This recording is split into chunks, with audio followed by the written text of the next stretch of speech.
शंकराचार्य अविमुक्तेशानंद जी राजस्थान के प्रवास में हैं, हम उनसे बातचीत करते हैं। महाराज जी, सबसे पहले एक धमकी आपको मिली है और कहा गया है कि अतीक अहमद की तरह से आपकी जान ली जाएगी। कौन थे ये लोग, क्या चाहते हैं? देखिए, ये तो जांच का विषय है कि कौन थे ये लोग, लेकिन जो अनुमान होता है वो ये होता है कि ये व्यक्ति किसी ऐसी संस्था संगठन का सदस्य है जिसमें एक तो लाखों लोग हैं, क्योंकि अपनी बातचीत में कहता है कि मेरे जैसे लाखों हैं, और दूसरे उसके मन में हमारे लिए नफरत है, बड़ी गहरी नफरत है। ये जिस संस्था में इस समय हमारे प्रति नफरत की भावना होगी, उसी संस्था का ये सदस्य है। जरूर उस संस्था में हमारे विरुद्ध निरंतर बातचीत चलती रहती होगी, जिसको सुन सुन करके इस व्यक्ति के मन में इतनी नफरत भरी हुई है। और उसको हमसे क्या समस्या है, तो बातचीत में जो उसके द्वारा कहा गया है उससे पता चलता है कि अगर तुम गविष्ठी यात्रा में, जो कि उत्तर प्रदेश में 3 मई से 23 जुलाई तक प्रस्तावित है, गौ माता की रक्षा के लिए हमारी यात्रा, उस यात्रा के बारे में वो कह रहा है कि अगर इस यात्रा में तुम निकले तो इसी यात्रा में तुमको अतीक अहमद की तरह मार दिया जाएगा। अतीक अहमद की तरह मारने का मतलब है, अतीक अहमद पुलिस के संरक्षण में था, फिर भी उसको मार दिया गया था, पब्लिक प्लेस पे मार दिया गया था। तो उसका ये कहना है कि पुलिस भी तुमको बचाएगी तो भी तुम बचोगे नहीं, तुमको मार दिया जाएगा, खेल खत्म कर दिया जाएगा। लेकिन इसका मतलब है कि ये व्यक्ति ऐसी किसी संस्था का सदस्य है जिसमें गौ माता की रक्षा के बारे में विरुद्ध विचार है। क्योंकि हम तो गौ माता की रक्षा के लिए कह रहे हैं, तो जो लोग गौ माता की रक्षा चाहते हैं वो तो पसंद कर रहे हैं कि चलो कम से कम कोई तो है हमारे बीच में जो इस बात को उठा रहा है। जो लोग गौ माता की रक्षा नहीं करके उनकी हत्या करके आगे बढ़ना चाहते हैं, कमाई जारी रखना चाहते हैं, जरूर उन्हीं में से कोई एक है। संत महात्मा बहुत सालों से ये मांग करते आए हैं कि यदि देश में हिंदुत्व या सनातनी सरकार आएगी तो गाय को गौ माता का दर्जा दिया जाएगा। राजस्थान सरकार ने तो ये भी कह दिया कि ऐसा कोई प्रस्ताव ही विचाराधीन नहीं है, कोई देने का इरादा भी नहीं है फिलहाल। ठीक है, अगर राजस्थान की सरकार या कोई भी किसी भी प्रदेश की देश की सरकार ऐसा कहती है, इसका मतलब है कि वो देश में रहने वाले बहुसंख्यक हिंदुओं की भावनाओं को समझती ही नहीं है। देश का बहुसंख्यक हिंदू समाज अगर सबसे बड़ी कोई मांग रखता है तो वो गौ माता की रक्षा की मांग है। आज़ादी के पहले से हम मांगते चले आए हैं। अंग्रेज़ों को हमने इसीलिए भगाया था क्योंकि वो गौ माता की हत्या करने लग गए थे। तो हमारी तब की मांग है, आज की मांग नहीं है। अगर इस बात को आप नहीं जानते हो और कहते हो कि इस तरह का कोई प्रस्ताव विचाराधीन नहीं है, इसका मतलब जनभावना की आप पूरी तरह से अनदेखी कर रहे हैं, और जनभावनाओं की अनदेखी करने वाली सरकारें ज़्यादा देर तक विद्यमान नहीं रह सकती। कोई आपके इस विचार को आगे बढ़ाने की कोशिश कर रहा है? यूपी सरकार ने एफआईआर तक उन आयोजकों पर दर्ज कर दी है। उस कार्यक्रम को ही बताया कि नियम कायदे सब तोड़े गए हैं वहाँ। हाँ, वो चाहते हैं कि ये आवाज़ ना उठाई जाए, इसलिए डरा रहे हैं ताकि हमारा कोई कार्यक्रम आयोजित न करे, हमारे साथ कोई ना आए। हमारे साथ जो लोग आ रहे हैं उनके ऊपर भी मुकदमा लाद रहे हैं, एलआईयू उनके यहाँ भेज रहे हैं, जांच बिठा दे रहे हैं, टेलीफोन करके धमका दे रहे हैं, समझाइश दे रहे हैं, बहुत कुछ कर रहे हैं। ये सब इसलिए कर रहे हैं ताकि हमारे साथ कोई ना आए और हमारी आवाज़ नक्कार खाने में तूती की आवाज़ बन करके रह जाए। आप एक मिशन मोड पे काम कर रहे हैं, चाहे गायों को राष्ट्र माता का दर्जा दिलाना है या सनातन की रक्षा की बात है। लेकिन कई बार एक राजनीति में हमने नारा सुना था कि कटोगे तो बटोगे। क्या आपको लगता है कि धर्माचार्यों को भी अब अलग थलग करने की कुछ षड्यंत्र साजिश इस तरह से हो रही है देश में? क्योंकि आप कई जिन मुद्दों को उठाते हैं 10 लोग उसी का विरोध करने सामने आ जाते हैं, वो भी। नहीं, उसमें ऐसा है कि जो उनके अनुसार का है उसको वो संगठित रखना चाहते हैं। जो सच बोले वो उनको पसंद नहीं है। वो चाहते हैं कि हमारे अनुसार का करने वाला सब इकट्ठा रहे ताकि हमको थोक में वोट मिले और हम लगातार राज करें, और जो कोई सच कहना चाहे उसके मुंह को बंद करा दें ताकत से। ये उनकी अब स्ट्रेटेजी है, एकदम साफ है। शंकराचार्य, आदि शंकराचार्य जी ने जब स्थापना की थी 4 मठ, बड़ी प्रतिष्ठा वाला पद माना जाता था, गरिमा वाला माना जाता था। लेकिन जिस तरह से आरोप प्रत्यारोप बार बार लगाए जाते हैं, कोई हो सकता है इसके पीछे मंशा रही हो। किस तरह से आप देखते हैं, क्या ये सही है कि पीठ पे बैठे हुए लोगों के खिलाफ इस तरह की बातें? ऐसा है कि किसी के कुछ कहने से ना तो किसी की प्रतिष्ठा गिरती है ना तो बनती है। प्रतिष्ठा जो होती है वो अच्छा काम करने से होती है।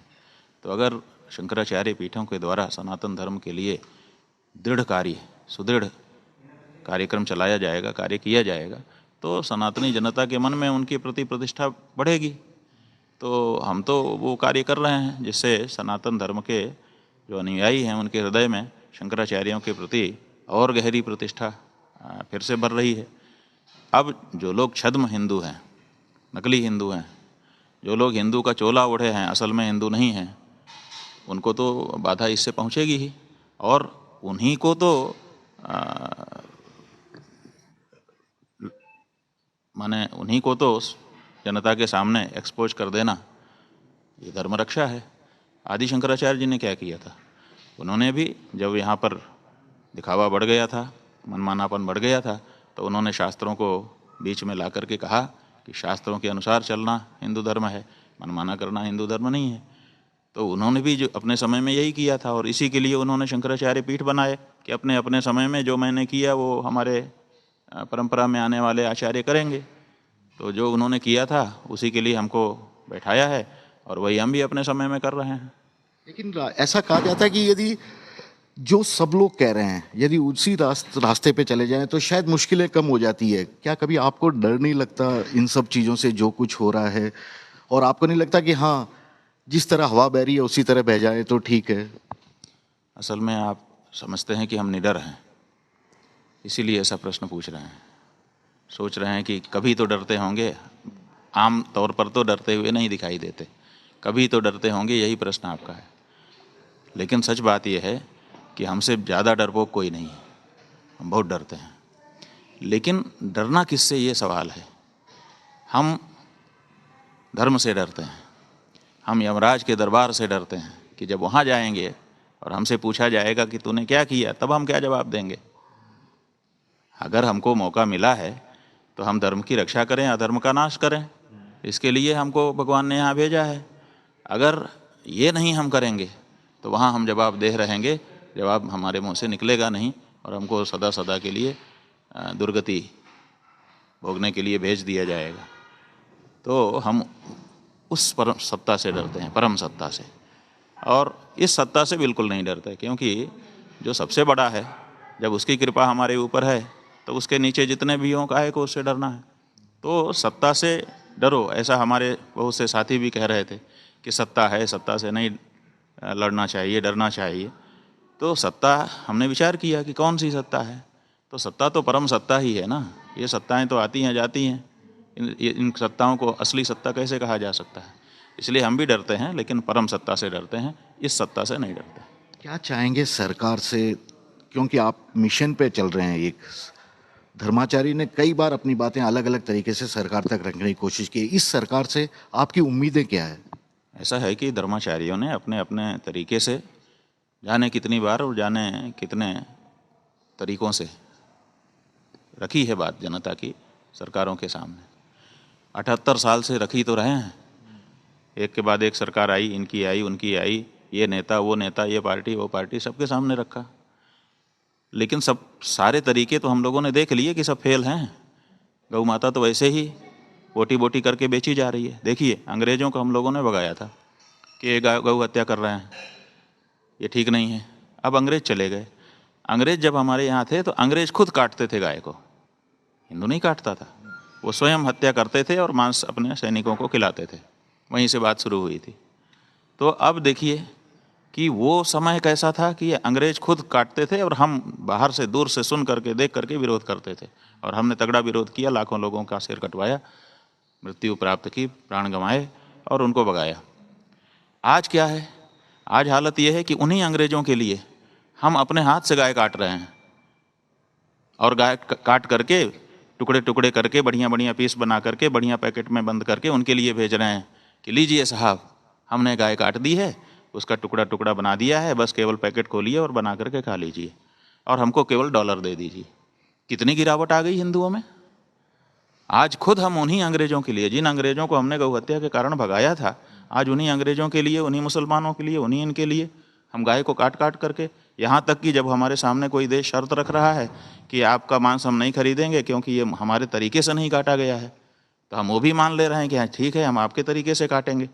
अब यहाँ पर हम हलाल मीट भी बेचने लग गए कि हम आपके तरीके से, मुसलमानी तरीके से, माने एक मुसलमान ही काटेगा, उस समय वो अपना कलमा बोलता रहेगा और फिर उसी तरीके से धीरे धीरे धीरे करके काटा जाएगा गाय को, ताकि वो बहुत ज़्यादा पीड़ा का अनुभव करे।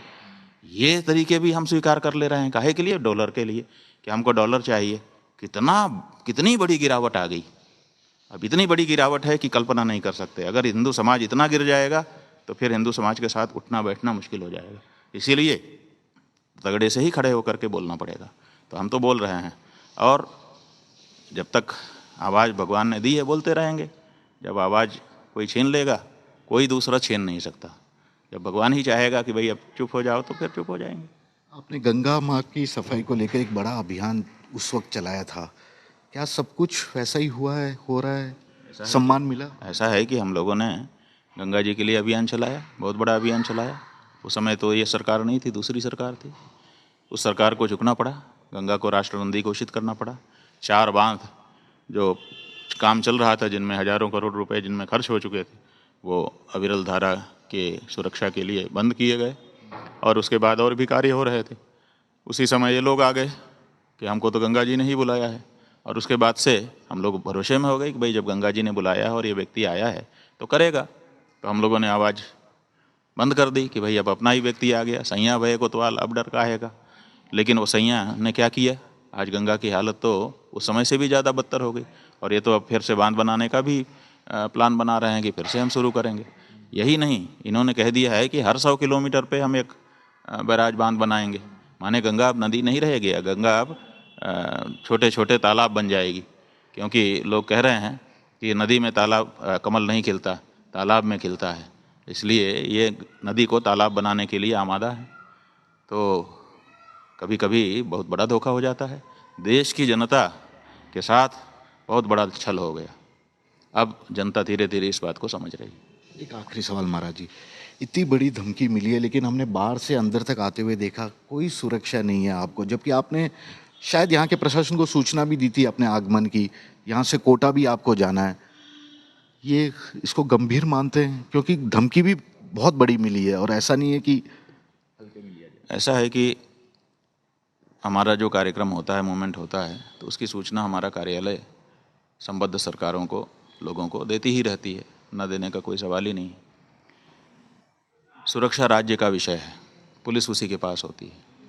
तो राज्य की जो इच्छा होगी, क्या पता राज्य की क्या इच्छा है। राज्य हो सकता है कि यही चाहता हो, क्योंकि गौ माता की रक्षा की जो आवाज़ है वो तो इनके भी विरुद्ध ही है। आप देखिए, राजस्थान गौभक्त प्रदेश है, यहाँ पे परंपरा रही है गाय की भक्ति की। यहाँ जितनी गौ सेवा होती है, क्या भारत में कहीं दूसरी जगह देखने को मिल सकती है?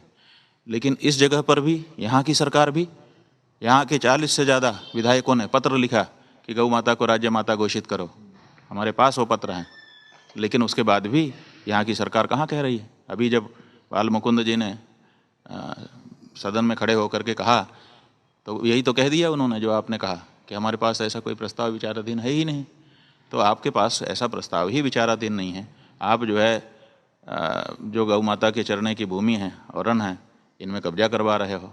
आप जो है दिखावे के लिए थोड़ी मोड़ी योजनाएं बना देते हो कि हमने गाय का बड़े बड़े हेडिंग छपवा देते हो अपने पत्रकारों से। लेकिन माँ कह करके बुलाने में तुमको हिचक क्या है? गाय को पशु कह करके बैठे हुए हो। गाय को पशु कैसे कह सकते हो?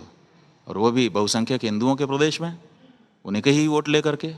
सबसे बड़ी बात यह है हिंदुओं को सोचने की है कि हमारा ही वोट लेकर के, हमारी ही माँ को बोटी बोटी काट करके बेचने वाला हमको कैसे स्वीकार है, हम कैसे ये सह पा रहे हैं। हिंदू फिर भी इनको वोट देता चला जा रहा है। तो जब तक हिंदू इस बात पर विचार नहीं करेगा और ऐसे लोगों को वोट देता रहेगा, तब तक उसकी दुर्गति होनी ही है। आप ये जो वोट कर रहे हो ना इन लोगों को, इससे आप भी गौ हत्यारे बन रहे हो। क्योंकि हमारे यहाँ शास्त्र में कहा है, अनुमंता विशेषिता निहंता क्रय विक्रयी संस्कर्ता चोपहर्ता च खादकश्चेति घातकाः। इसका मतलब है कि जो व्यक्ति अनुमति देता है, लाइसेंस देता है, जो व्यक्ति काटता है, जो व्यक्ति प्राण छीन लेता है, जो व्यक्ति उसको टुकड़े टुकड़े करके बेचता है, जो खरीदता है, जो पकाता है, जो परोसता है और जो खाता है, इतने लोग गौ हत्यारे होते हैं। तो सबसे पहले तो सबसे बड़ा हत्यारा कौन? वो जो काट पीट रहा है, खा पी रहा है, वो नहीं। उससे भी बड़ा हत्यारा है अनुमंता, इसलिए सबसे पहले उसका नाम लिखा है। अनुमंता मतलब लाइसेंस देने वाला। अगर लाइसेंस ही नहीं मिलेगा तो बाकी सब चीज़ें रुक जाएंगी। लाइसेंस देने वाला, इसीलिए तो हमने कसाई कहा। आदित्यनाथ जी को हमने कहा कसाई, तो अब बड़ा वो मच रहा है। भाई सवाल ये है कि लाइसेंस तो वही देते हैं, तो उन्हीं का तो नेतृत्व है। तो लाइसेंस देने से ही बाकी सारे कार्य हो रहे हैं। ये लाइसेंस आप किस आधार पर दे रहे हो? क्यों दे रहे हो? पशु काटना ये ठीक तो है नहीं। तो आप जो है गौ माता को पशु कहो और पशु कहने के बाद उनको काट पीट करके बेचो, डॉलर कमाओ। ये हिंदू जनता को स्वीकार नहीं होना चाहिए। जो हिंदू जनता इसको स्वीकार कर रही है, इसका मतलब है कि वो अब हिंदुत्व से बहुत दूर जा चुकी है। अंदर से, ऊपर से भले वो अपने को समझती हो कि हम हिंदू हैं, लेकिन वो अब हिंदू नहीं रही। क्यों? क्योंकि सहन नहीं होना चाहिए। हमारे यहाँ एक शब्द है अमर्ष। ये अमर्ष होना चाहिए हिंदुओं में कि उनके सामने अगर कुछ गलत हो रहा हो तो वो सह ना सकें। और कभी हमारा देश ऐसा था कि गिद्ध भी देखा कि एक अबला को हर करके ले जाया जा रहा है, वो भी चुप नहीं बैठ सका। क्या देश था और क्या देश हो गया कि यहाँ गाय काट काट करके बेची जा रही है, फिर भी हम उन्हीं लोगों को वोट देते चले जा रहे हैं। तो हिंदुओं को इस बारे में विचार करना पड़ेगा। सुरक्षा वाली बात रहेगी कि आप अतिरिक्त ऐसा है कि सुरक्षा के बारे में यह है कि स्टेट का ये कर्तव्य है कि वो अपने नागरिकों की सुरक्षा करे। तो अगर वो करना चाहे तो करे, ना करना चाहे तो हम क्या करेंगे? आप नहीं मांगेंगे? हम कोई सुरक्षा नहीं मांग रहे हैं। हम तो अपनी बात पे आगे बढ़ते चले जा रहे हैं। इसको धर्म युद्ध समझ करके आगे बढ़ रहे हैं। जो व्यक्तिगत रूप से हमारे परिकरों के माध्यम से जितनी सुरक्षा की सतर्कता हो सकती है, वो हम लोग रख रहे हैं। परंपरा भी ऐसी बनी हुई है। लेकिन इसके अलावा अगर कोई आकर के मारता ही है तो ये तो दोष सारा स्टेट का है, हमारा नहीं है। इसलिए स्टेट को इस बारे में सोचना है। अगर वो यही चाहते हैं कि इनको मार दिया जाए तो मार ही देंगे, कोई ना कोई तरीका लगा करके। क्यों चाहेगा स्टेट ऐसा? इसीलिए क्यों चाहेगा? क्यों हमको मार रहा था? क्यों बटुकों की चोटी पकड़ के उठा के पटक रहा था? क्यों 84 साल के बुजुर्ग को जूते से रौंद रही थी पुलिस? उसका तो जवाब आपने आज तक खोजा नहीं। आखिर उसके पीछे क्या कारण था? वो छोटा सा बच्चा, वो 84 साल का बुजुर्ग क्या कर लेता? जब उसको पीट रहे हो आप, तो किस लिए पीट रहे हो? इसीलिए कि भाई ये आवाज़ बंद करो, ये गौ माता की रक्षा की आवाज़ बंद करो, क्योंकि अब हम इससे चंदा लेने लग गए हैं, अपनी राजनीति चमकाने लग गए हैं, हमारा घाटा हो जाएगा। तो ये जो राजनीति है, गौ हत्यारों की समर्थक राजनीति, गौ हत्या से प्राप्त पैसे से काम करने वाली राजनीति, ये राजनीति कुछ भी करवा सकती है। आप क्या समझते हो? अभी कल जब हम जयपुर आए आपके, तो यहाँ पे हमारे गौ माता के लिए काम करने वाले लड़के आए थे और उन्होंने कहा कि हमारी हालत ये है कि हम गाय का ट्रक पकड़ते हैं तो पुलिस हमारे ऊपर मुकदमा करती है और उनको जाने देती है। ये क्यों हो रहा है? क्योंकि वो पैसा देते हैं और ये गौरक्षक पैसा नहीं दे सकते, इसलिए पुलिस है। और पुलिस है, हमने पूछा, कई बार मिलते रहते हैं, हम पूछते ही रहते हैं, हम उनसे पूछते हैं कि तुम क्यों पैसा लेते हो? वो कहते हैं कि हमको निर्देश है, क्योंकि हम वो पैसा लेके हम खुद नहीं रखते हैं, उनमें से थोड़ा बहुत चूरा चारा हम भी रख लेते हैं, ये भी सही है, लेकिन वो ऊपर से नीचे तक जाता है। तो जब ऊपर से नीचे तक गौ हत्यारों से पैसा इनको मिल रहा है तो गौ रक्षा करने वाले इनको कैसे अच्छे लगेंगे? ये सीधी सी बात है, कोई बहुत बड़ा इसमें साइंस नहीं है। ठीक ठीक से समझने की बात है कि सरकारें पैसे के लिए ये सब कर रही हैं, बहुत गिरावट उनके चरित्र में आ चुकी है। ठीक है। कैमरामैन विक्रम सिंह भाटी के साथ श्रीवत्सन, जयपुर न्यूज़ 24।